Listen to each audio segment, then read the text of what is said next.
Assalamualaikum warahmatullahi wabarakatuh. Bismillahirrahmanirrahim. Alhamdulillahi rabbil alamin. Ar-Rahmanir Rahim. Maliki yaumiddin. Asyhadu an la ilaha illallah wa iyyahu na'budu wa iyyahu nasta'in. Wa asyhadu anna Muhammadan 'abduhu wa rasuluhu al-mab'uts rahmatan lil alamin. Allahumma shalli wa sallim ala Muhammad wa ala alihi wa ashabihi ajma'in. Wa ba'd. Bapak-bapak jamaah salat maghrib yang dirahmati Allah, alhamdulillah saat ini kita bersama-sama berada di masjid ini. Baru saja kita laksanakan, kita tunaikan salat maghrib berjamaah. Semoga salat kita, doa kita diterima oleh Allah Subhanahu wa taala. Dan selanjutnya menambah dan memperkokoh iman kita kepada Allah Subhanahu wa taala, sehingga kita menjadi manusia-manusia yang beruntung. Dengan semakin kokohnya iman, maka semakin memperkokoh ketakwaan kita kepada Allah Subhanahu wa taala, dan semakin bertakwa kita dalam hidup dan kehidupan ini, maka di sana letak kebahagiaan bagi manusia-manusia yang bertakwa, karena sekian banyak janji Allah yang akan diberikan kepada orang-orang yang bertakwa. Hadirin yang dirahmati Allah, kajian kita masih terkait dengan persoalan akidah,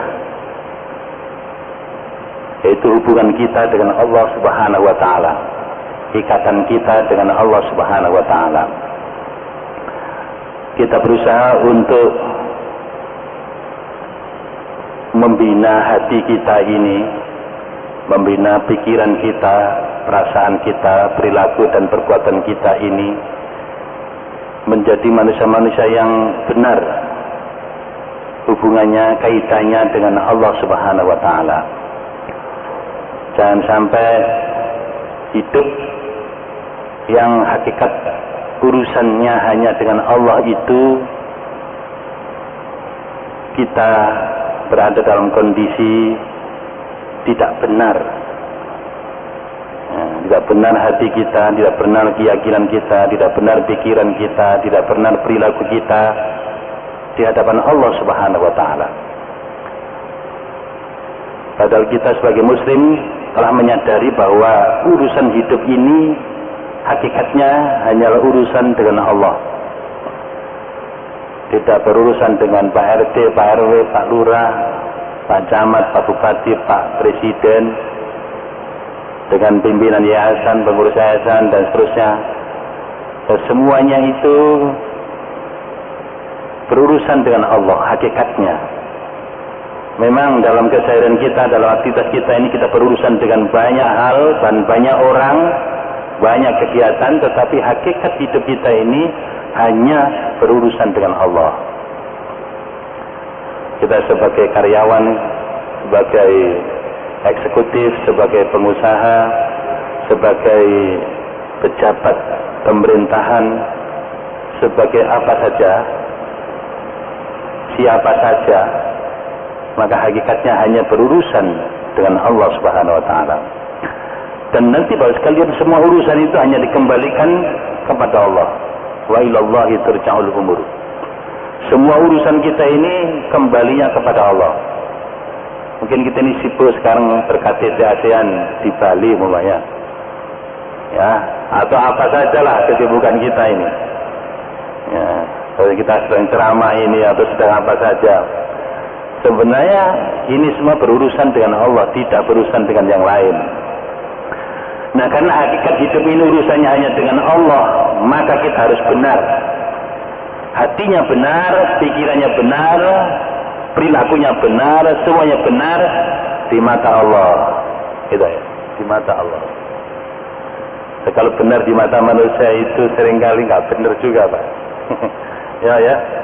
Kalau zaman Pak Harto dulu katanya benar, kenyataannya nggak benar, nah gitu. Nah, karena urusannya dengan Allah, maka di sini penting, jangan sampai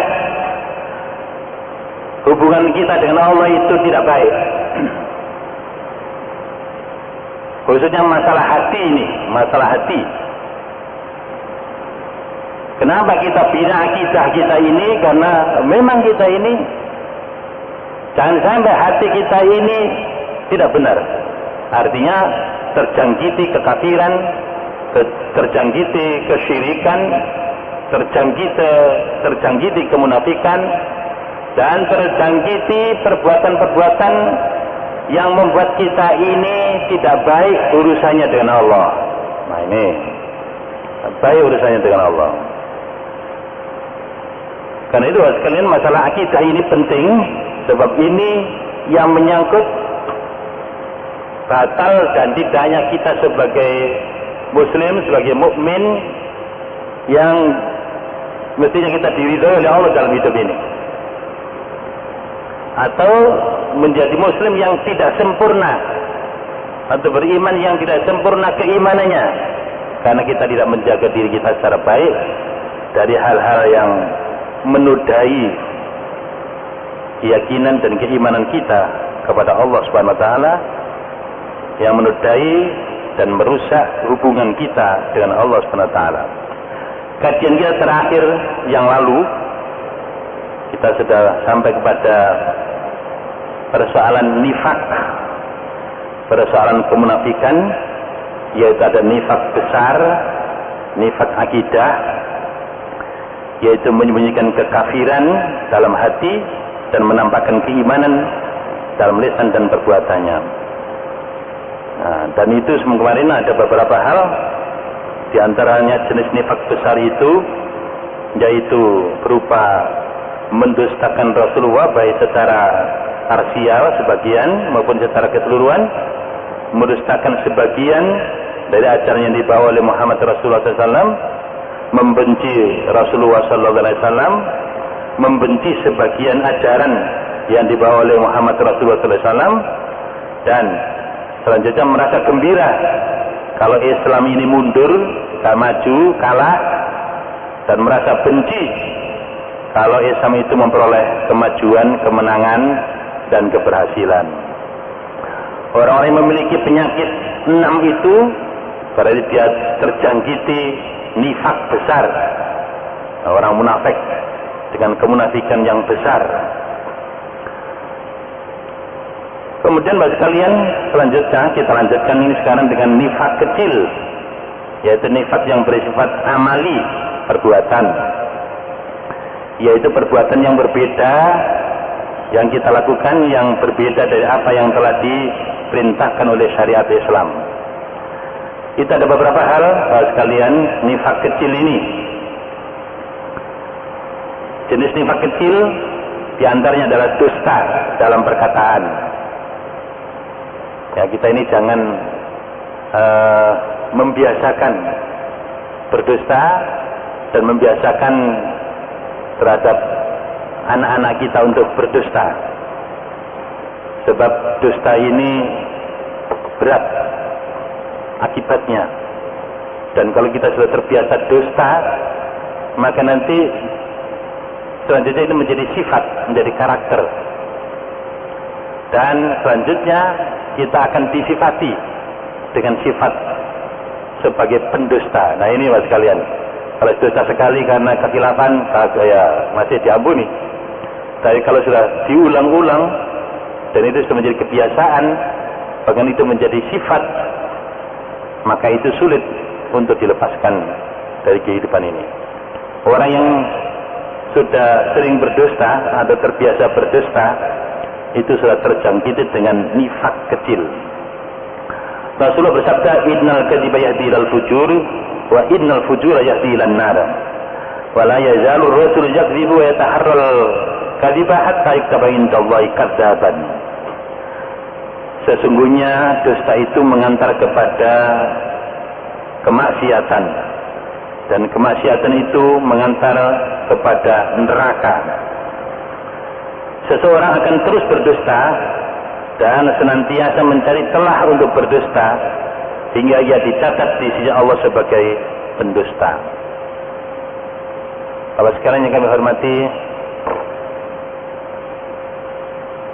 dusta ini adalah sifatnya orang-orang munafik. Ya, sifatnya orang-orang munafik. Dan orang-orang beriman ini terlepas dari perangai dan sifat dusta ini. Karena Rasulullah juga bersabda dalam hadisnya, yutba'ul mu'minu ala kulli khallatin khairal khiyanati wal kadibi. Rawahul Bazzar. Jadi orang beriman itu bisa saja disifati dengan perangai, berbagai macam perangai. Ya, ada berbagai macam perangai. Selain khianat dan dusta. Nah, jadi kalau kita sudah menyatakan diri sebagai orang yang beriman, maka jangan sampai kita ini melakukan pengkhianatan dan melakukan kedustaan.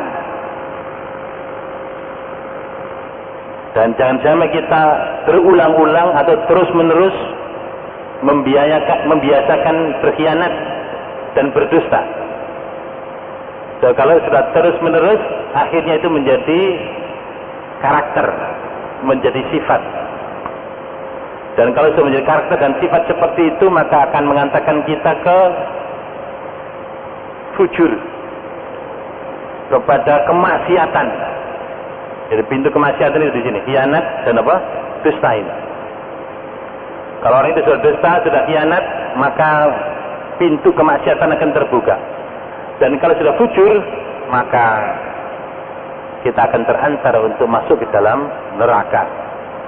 Nah, istilahnya Allah akan memberikan siksaan baik di dunia ini maupun kelak nanti di akhirat bagi pengkhianat dan pendusta. Nah, karena itu sekalian yang kami hormati, jangan sampai perangai-perangai jelek itu menjadi perangai kita, menjadi sifat kita. Khususnya khianat dan apa? Dusta ini yang memang itu tidak ada pada diri orang yang beriman ini. Mungkin kita juga bertanya, apa tidak mungkin kita ini berdusta, Pak? Apa nggak ada celah-celah untuk bisa melakukan kedustaan? Rasulullah SAW bersabda bahwa Rasulullah memberikan keringanan dalam hal dusta ini.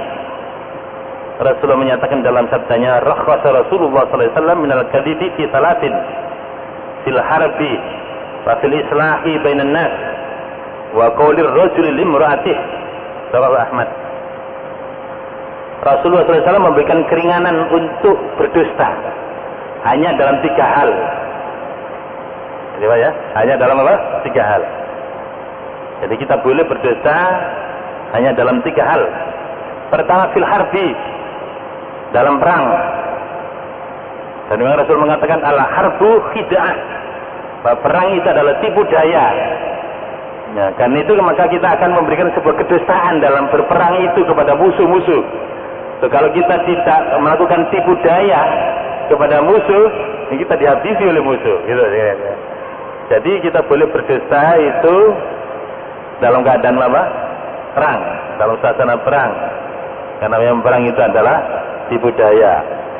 Nah, kita dibolehkan berdusta fil harbi, di dalam perang. Yang kedua, fil islah bainan nas, dalam melakukan islah, ya, mendamaikan permusuhan di antara sesama manusia.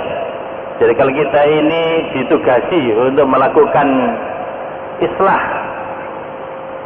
melakukan upaya untuk damai di antara sesama manusia, maka kita boleh berdusta dalam rangka untuk kedamaian. Ya. Kalian yang kami hormati, jadi boleh kita melakukan dusta kalau kita ini diberi tugas untuk melakukan perdamaian di antara pribadi-pribadi maupun kelompok yang bertikai. Nah, ini kita boleh, asalkan dosa itu diperlukan dalam rangka supaya terjadi perdamaian. Kemudian yang ketiga adalah kita berdusta dustanya seseorang terhadap istrinya dalam rangka menjaga keutuhan keluarganya. Nah, ini Mas sekalian. Jadi ini tidak boleh kita ngarang-ngarang ya. Ya, kalau kita ini dalam rangka menjaga keutuhan kehidupan keluarga kita, sehingga terpaksa kita harus berdusta, maka dibolehkan. Nah, maka dibolehkan. Jika hal itu Rasulullah SAW memberikan keringanan, bolehnya kita berdusta. Bapak sekalian yang kami hormati, kita ini kadang-kadang melakukan sesuatu yang tidak kita sadari, tapi itu menanamkan sifat atau kebiasaan atau perilaku dusta. Kadang-kadang kita kepada anak-anak kita, tidak boleh itu. Ya, kepada anak kita ini mengajari kedustaan. Mengajari apa Pak? Kedustaan.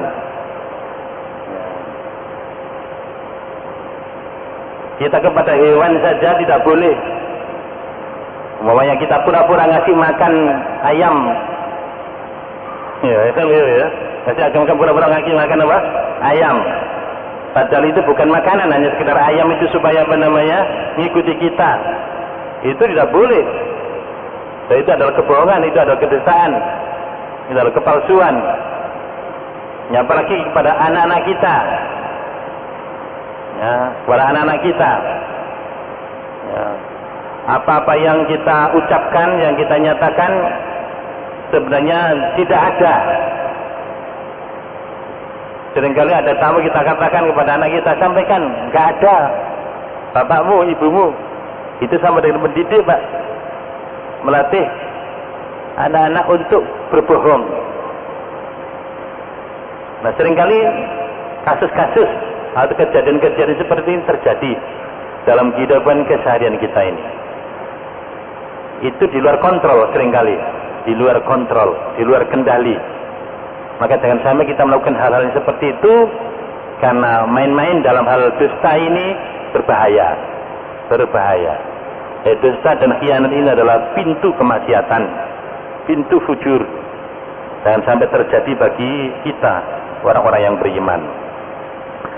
Pak sekalian, karena kedustaan ini merupakan sebuah penyakit, nifak kecil, dan itu kalau terus-menerus maka akan menjadi nifak besar. Karena itu harus kita waspadai. Kemudian berikutnya adalah tidak menepati janji, artinya berkhianat. Nah, ini termasuk tadi itu salah satu sifat yang tidak selayaknya ada pada diri orang yang beriman. Rasulullah bersabda, wala tahun man khanaka. Jangan kau mengkhianati orang yang mengkhianatimu. Ini tidak ringan Pak ya. Kalau kita dikhianati oleh teman kita, oleh kolega bisnis kita, oleh sesama teman pengurus, kadang-kadang itu karena demi sebuah jabatan, demi sebuah posisi, demi sebuah peluang, kadang-kadang yang kita katakan teman itu juga melakukan penelikungan, politicking,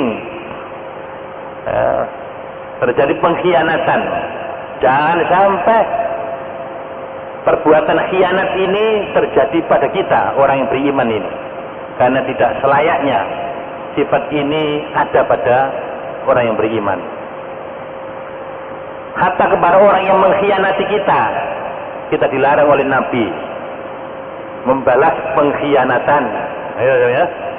Hatta kepada orang yang mengkhianati kita dilarang membalas pengkhianatan kepada orang yang mengkhianati kita.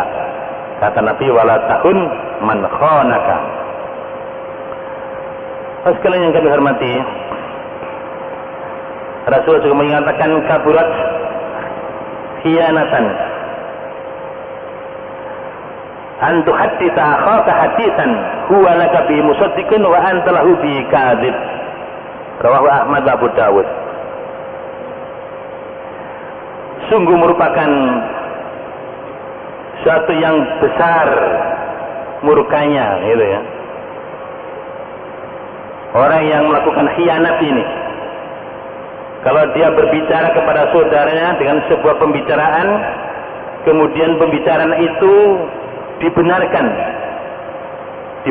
oleh temannya itu, sedangkan Anda melakukan kedustaan. Nah, ya sekalian.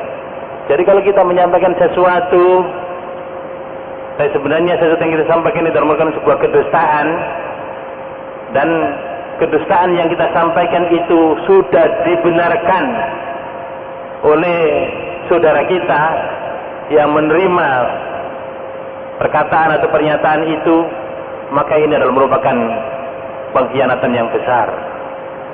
Nah, karena itu kita jangan sampai kita melakukan kedustaan kepada sesama kita, yang apabila itu diterima dan dibenarkan, maka itu menjadi sebuah pengkhianatan besar yang kita lakukan. Nah, Bapak sekalian kami hormati, hal-hal ini perlu kita jaga sedemikian rupa, karena orang yang sudah terbiasa untuk berkhianat sehingga itu menjadi karakternya, maka ini sangat berbahaya dalam menapaki hidup dan kehidupan ini. Karena apabila kita sudah berkhianat terhadap amanah yang telah dipercayakan kepada kita, maka ini membahayakan, dan itu indikator, tanda-tanda orang-orang yang tidak dapat dipercaya. Orang yang sudah tidak dapat dipercaya dalam percaturan hidup dan kehidupan ini, dalam kehidupan keseharian antar sesama manusia ini, maka adalah satu tanda bahwa kita ini adalah bukan orang-orang yang beriman. Bukan orang yang beriman. Jadi orang beriman itu akan senantiasa amanah dalam segalanya, dalam hidup dan kehidupan ini. Tidak mudah untuk berkhianat kalau dia dipercaya untuk mengurusi apakah kebersihan, mengurusi kantor, mengurusi tugas-tugas, dan sudah diterima amanah itu, maka tidak boleh, itu tidak disiplin untuk dilaksanakan, karena itu merupakan bagian daripada pengkhianatan. Rasul juga mengatakan, atil amanata ila manit tamanata, atil amanata ila manit tamanaka, wala tahun man khonaka. Atil amanah, tunaikan amanah itu ila manit tamanaka, kepada orang yang memberikan amanah itu kepadamu. Jadi atil amanah, tunaikan amanah itu ila manit tamanaka, kepada orang yang telah memberikan amanah itu kepada Anda. Nah, ini penting sekalian. Orang-orang yang tidak ngerti Quran dan Sunnah saja, mereka merasa perlu untuk amanah itu, karena tanpa amanah tidak mungkinlah rencana-rencana, tugas-tugas dan kegiatan yang seharusnya kita laksanakan itu bisa ditunaikan dengan baik, bisa memberikan kebaikan dalam hidup dan kehidupan ini. Nah, karena itu maka amanah ini harus menjadi sifat dan karakter kita sebagai orang yang beriman. Apalagi amanah itu dua kata dari amanah. Amanah yu'minu iman. Ya, amanah. Orang yang beriman itu pasti amanah. Orang yang beriman itu mesti al-amin, dapat dipercaya. Orang yang beriman itu mesti al-aman, memiliki rasa aman karena amanahnya itu. Ah, kalian. Makanya orang yang tidak amanah, hatinya mesti nggak aman, nggak tentram, nggak tentram. Orang yang diberi tugas dan sudah menerima tugas itu sebagai amanah, tidak dilaksanakan, pasti tidak membuat kehidupannya tentram. Tapi kalau orang itu menunaikan amanah dengan benar, maka itu akan membuat ketentraman hati, karena amanah ini adalah konsekuensi daripada keimanan kita. Bahkan Rasul mengatakan, la imana liman la amanatalah, wala dina liman la ahdalah. Sawahud Dailami. Tidak ada iman orang yang tidak amanah. Loh, itu Pak sekalian. Jadi amanah itu dikaitkan dengan apa? Iman secara langsung. La imana liman la amanatalah. Tidak ada iman orang yang tidak amanah. Wala dina Dan tidak ada agama liman la ahdalah, orang yang tidak menepati janjinya. Kalau sekalian kami hormati, ini hal-hal yang mendasar dalam kehidupan kita ini, dalam kehidupan sosial kita. Masalah iman, masalah menepati janji. Bahwa itu semua adalah konsekuensi daripada iman kita, konsekuensi dari keberagamaan kita. Kalau kita dikatakan orang yang beragama, maka kita pasti menepati janji. Kita akan menepati janji kita kepada Allah, janji kita kepada Rasulnya, janji kita kepada kepemimpinan yang ada. Pasti ditepati sebagai konsekuensi daripada kita adalah orang yang beragama. Begitu pula amanah yang telah kita terima di pundak kita ini, itu pasti kita tunaikan dengan sebaik-baiknya, karena itu konsekuensi daripada keimanan kita kepada Allah dan Rasulnya. Dan yang begini ini adalah ajaran yang sangat mulia, itu ajaran Islam ini yang membuat kita ini menjadi manusia-manusia yang dalam hidup ini menjadi golongan atau kelompok yang bermutu, yang berkualitas, manusia yang memiliki harkat dan martabat yang agung dan mulia, karena kita memiliki kekayaan ruhiyah, kekayaan rohani yang tidak dimiliki oleh orang lain, orang kafir, orang musyrik, orang munafik. Karena itu orang-orang yang beriman itu adalah orang-orang yang wa antumul a'launa in kuntum mu'minin. Kata Allah, engkaulah yang paling unggul, yang paling unggul in kuntum mu'minin, jika kalian adalah orang-orang yang beriman. Bapak sekalian kami hormati, jadi sifat-sifat dan karakter yang terbangun dari keimanan ini adalah sifat-sifat dan karakter yang sangat mulia. Bahkan akan mengatakan kita ini memiliki kemuliaan yang lebih tinggi dari para malaikat. Jadi kita ini akan memiliki sifat-sifat dan karakter yang bisa mengungguli malaikat. Ya, apabila kita ini konsisten sebagai orang yang beriman, yang mampu membangun karakter-karakter kemuliaan, memberikan sifat-sifat keimanan yang dimiliki oleh orang-orang yang beriman ini. Kalau sekalian kami hormati, karena itu merupakan sebuah yang sangat ironis kalau ada orang Islam kok jelek ya perangainya, kepribadiannya, akhlaknya, cara-cara hidupnya, cara kerjanya, ya, dan seterusnya dalam kehidupan sosialnya kok jelek ya. Itu merupakan sebuah kontradiksi, ya, bertolak belakang antara keimanan itu sendiri dengan realitas perangai yang jelek tadi. Makanya orang yang beriman pasti baik, itu jaminan Bapak sekalian kami hormati. Ya, orang yang beriman itu pasti baik. Karena penyakit-penyakit itu tidak ada pada diri orang yang beriman itu. Baik, Bapak sekalian yang kami hormati, kita lanjutkan. Ciri dari munafik kecil yang berikutnya adalah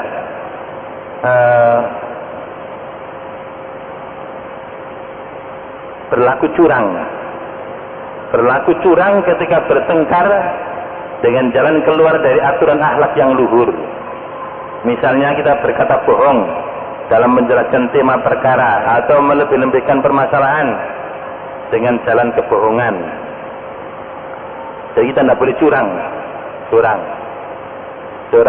dalam berjual beli, curang dalam bekerja, belum waktunya pulang sudah pulang, belum waktunya masuk belum masuk.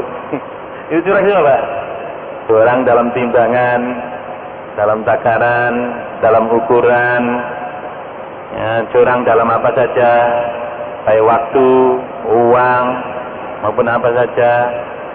Ya, so kalau kita melakukan kecurangan itu bagian daripada kemunafikan. Walaupun nifak kecil Pak sekalian ya, tetapi itu adalah nifak. Kalau terus menerus maka menjadi nifak besar. Nah, bagaimana kita dalam hidup dan kehidupan ini tidak curang. Hatta dalam bertengkar pun kita tidak boleh curang. Dalam bertengkar Pak, tak boleh curang.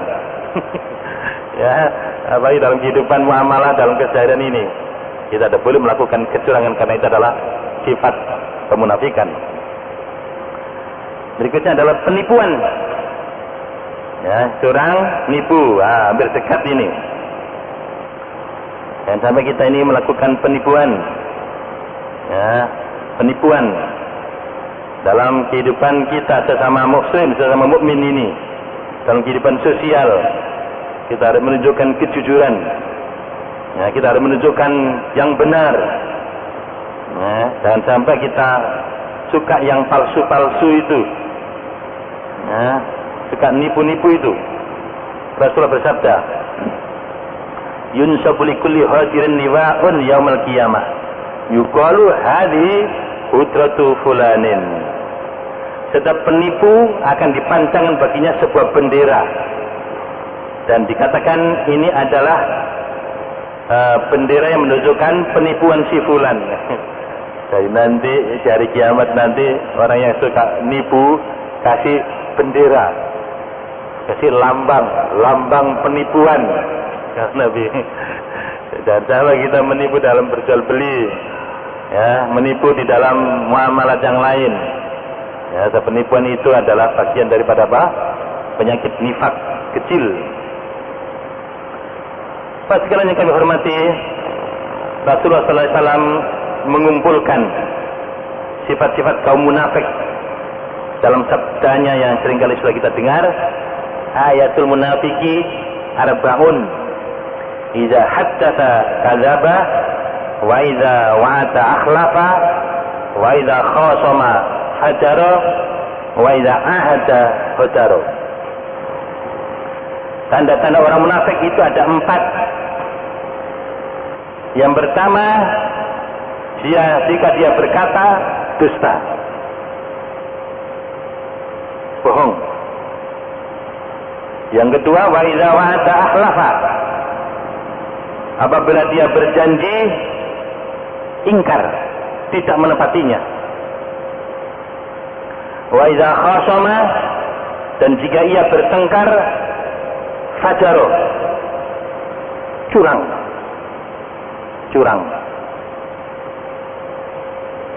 Wa idza ahada hadaro, dan jika ia berjanji, dia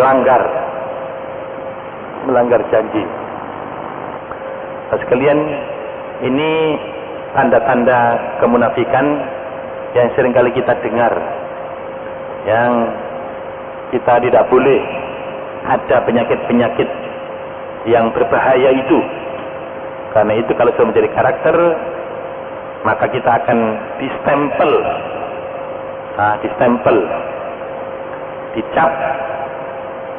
dicap sebagai pendusta, pembohong, penipu. Itu ya. Ya, orang yang curang. Nah, kalau kita sudah dicap seperti itu, maka sungguh sangat berbahaya. Ya.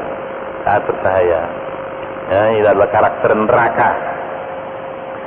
Dan masih ada lagi Bapak sekalian, ciri berikutnya yaitu meninggalkan salat isya dan subuh secara berjamaah. Ini ditambah, karena hadis Nabi juga ada menyatakan seperti itu. Rasulullah SAW bersabda, "Asqalus sholawati 'alal munafiqina salatul isya'i wal fajr." Salat yang paling berat bagi orang-orang munafik ada salat isya dan subuh. Nah, kita ini sebagai jamaah inti, harapan kita istiqomah, ya, untuk menunaikan salat ini dengan berjamaah. 40 rumah di sekitar masjid ini, atau kalau adzan itu sudah terdengar bagi kita, maka kita harus datang ke masjid ini untuk salat berjamaah. Orang yang beriman akan menetapi salat berjamaah ini, sebab salat berjamaah ini termasuk iqamatus shalah, menegakkan salat. Bagian daripada menegakkan salat itu adalah berjamaah dalam salat yang 5 tersebut. Dan ini merupakan sunnah, ya, sunnah para rasul. Nah, itu sekalian. Jadi mari kita istiqomah. khususnya salat Isya dan subuh, Pak. Ya, orang-orang munafik itu amat berat untuk salat berjamaah Isya dan subuh. Padahal pahalanya salat Isya dan subuh itu amat besar. Amat besar. Kalau kita tahu pahalanya, ya, untuk mendatangi masjid kita ini kita akan mau merangkak, itu sama gitu ya. Mau merangkak. Kalau kita bisa naik sepeda angin, sudah motor, nggak bisa jalan, bisa kita hanya merangkak. Kita akan mau merangkak melihat pahala salat Isya dan subuh berjamaah di masjid. Nah, karena ini merupakan satu indikasi kalau malas untuk salat berjamaah Isya dan subuh, indikasi kemunafikan, maka kita berusaha untuk istiqomah datang ke masjid ini untuk salat berjamaah di waktu Isya dan di waktu subuh. Bapak sekalian yang kami hormati, itulah poin-poin, Pak ya, poin-poin yang terkait dengan nifak kecil yang menyangkut perbuatan. Dan itu bisa menjadi karakter. Dan kalau terus-menerus, maka itu bisa menjadi nifak besar. Nifak apa, Pak? Besar. Ya, kita akan mendustakan Rasulullah. Kita akan mendustakan ajarannya. Ya. Kita akan membenci Rasulullah. Kita akan membenci ajarannya. Nah, kalau seperti ini kan nanti nifak besar, Pak, jadinya. Nah, kita akan tidak senang kalau Islam, kalau ajaran Rasulullah itu maju, berkembang, masjid ini ramai, penuh. Kok nggak senang kalau masjid ramai? Itu nifak besar sudah.